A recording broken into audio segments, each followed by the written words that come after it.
গরমের সময় ঝিঙের রেসিপি দেখতে থাকুন।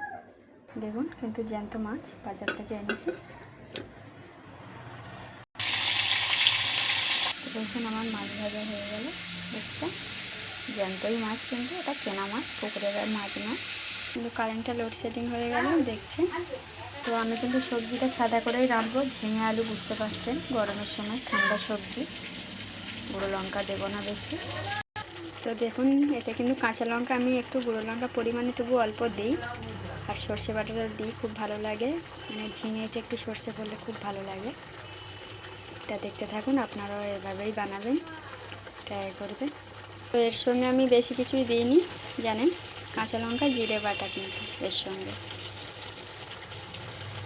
আর ঝিঙেতে জল উঠবেই, জানেন, ঝিঙে থেকেই জল উঠছে। এখন কিন্তু আমি জল দিইনি, কষানো হচ্ছে আমার।